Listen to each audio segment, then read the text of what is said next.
Salut les amoureux du ballon rond, on commence cette revue de presse en Espagne, enfin plutôt en Arabie Saoudite, lieu de la rencontre phénoménale entre le Real Madrid et l'Atlético de Madrid à l'occasion de la demi-finale de la Supercoupe d'Espagne qui s'est déroulée hier soir. Et ce sont les merengues qui se sont largement imposés 5-3 face au Colchonero dans un match complètement fou. Comme le placarde le journal Marca ce matin, Madrid remporte un derby colossal, hommage au football en Arabie Saoudite. Les hommes d'Ancelotti atteignent la finale après une victoire épique en prolongation. Carvajal et l'entrée de Brahim ont fait la différence, juge le quotidien madrilène. L'engouement est le même sur la couverture de AS qui parle d'un derby inoubliable. Les madrilènes du Real atteignent la finale de la Supercoupe après le meilleur derby depuis des années. L'Atlético a failli gagner à la 90e minute, mais l'exubérance physique de l'équipe merengue a fait pencher la balance en leur faveur lors des prolongations, résume l'autre quotidien de la capitale espagnole. Dans ses pages intérieures, c'est un hommage à Antoine Griezmann qui est rendu. Le français est devenu le meilleur buteur de l'histoire de l'Atlético avec son 174e but hier soir. Même le journal L'Équipe lui accorde sa une et évoque un but de légende. En inscrivant hier son 174e but donc, pour l'Atlético, le français devient le meilleur réalisateur de l'histoire des Colchoneros. En dépit de l'élimination de son équipe, Griezmann a battu le record de Luis Aragonés en marquant hier soir contre le Real. Grisou est une légende incontestable de l'Atlético de Madrid, respect. À Barcelone, on trépigne d'impatience de rejoindre le Real Madrid en finale de la Supercoupe dimanche, mais pour cela, il faut d'abord battre Osasuna pour se qualifier.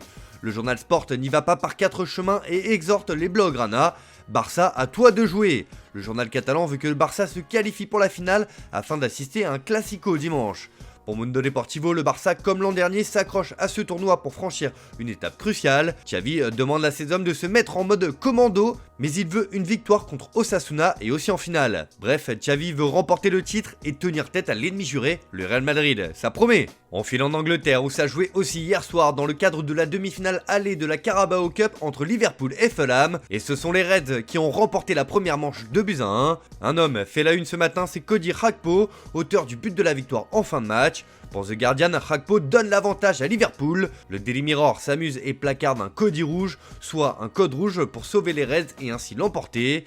Liverpool était en danger jusqu'à ce que les remplaçants Gakpo et Nunez prennent le contrôle, rapporte le tabloïd. Pour le Daily Star, Cody scelle l'avantage, les stars de Klopp ripostent. Enfin, le Daily Express estime que Cody était en feu. Les Reds renversent la vapeur après l'ouverture du score de Willian. La manche retour aura lieu fin janvier. En Italie aussi, on avait droit à la Coppa hier soir avec des chocs en quart de finale. On commence par la rencontre entre l'Atalanta et l'AC Milan remportée par la DA 2-1. Pour la Gazzetta dello Sport, Milan est sur la touche. L'Atalanta met en déroute Milan à San Siro. Malgré la magie de Leao, les Cooper Miners signent la remontée. La DA est en finale. C'est un autre flop des Rossoneri après la Ligue des Champions, juge le journal au papier rose. Dans ces quarts, un derby avait lieu entre l'AS Roma et la Lazio. Dans un match sous haute tension avec 3 cartons rouges distribués, remporté 1-0 par la Lazio. Il Corriere dello Sport placarde que c'est seulement la Lazio. Zaccagni sur un penalty marque le derby, honteuse bagarre en finale, Sarri élimine Mourinho, il est en demi-finale de la coupe, la Roma est battue, rapporte le quotidien.